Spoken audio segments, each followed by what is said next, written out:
This woman, Amina, she didn't just win battles, she made kingdoms kneel.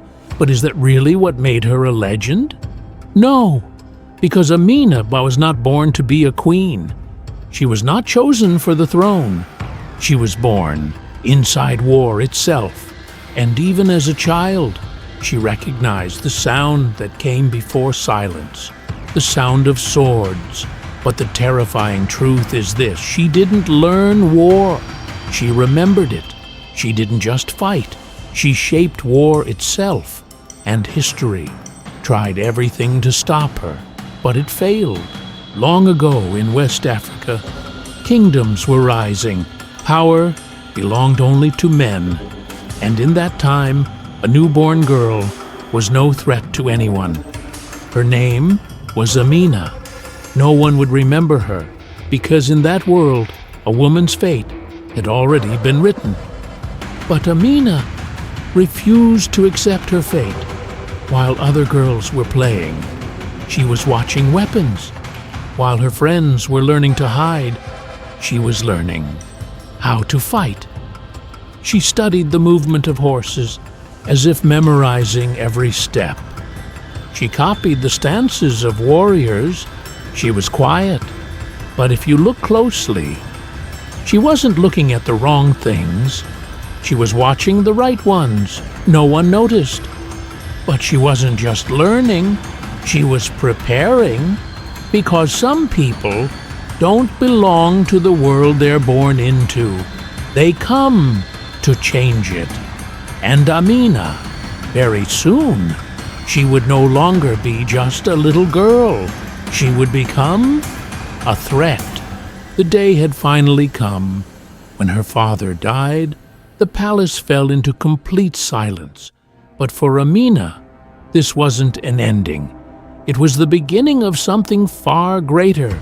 She did not mourn, because now there was only one thing she knew for certain.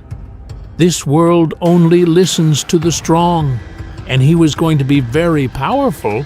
She began her training: archery, horseback riding, swordplay, strategy. But Amina wasn't just learning, she was transforming.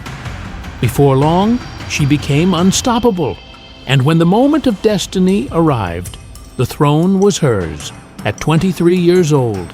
And on that day, everyone realized this woman was no ordinary woman. Amina was no longer just a queen. For her people, she was a powerful leader, and for her enemies, a storm slowly approaching. She did not command her army from afar. She marched on the front lines.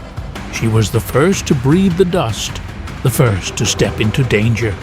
Her soldiers did not fight for her, they fought beside her. And on the battlefield, the truth revealed itself. You either stand with Amina or disappear against her.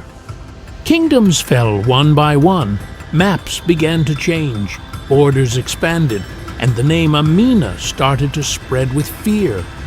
Soon, everyone knew her by a single name, the warrior queen.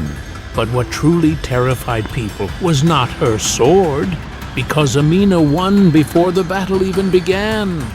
And by the time her enemies realized it, it was already too late. Her greatest weapon was her mind. People whispered the same terrifying legend. Inside Amina's palace, there was a hidden chamber no one dared to enter. And at night, it wasn't only candlelight escaping from that room. Some claimed they could hear distant war cries. Inside were maps, swords, entire kingdoms marked in red. But the most frightening part was that Amina seemed to know every war before it even began, as if she could feel death approaching. She did not lead her army with strength alone, but with an almost supernatural instinct. And after every victory, the same rumor spread even further. Amina can see the future. But no one could ever prove it. Amina grew old, but her name never did. Kings died, armies vanished, empires collapsed. Yet people still whisper the same question: how could one woman change the fate of an entire era? Even today, whenever her story is told, the same question returns. Was she truly just a woman?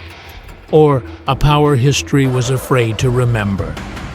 And perhaps the most terrifying part was this: no one could stop her. For more forgotten warriors and legendary hero stories, don't forget to subscribe to the channel.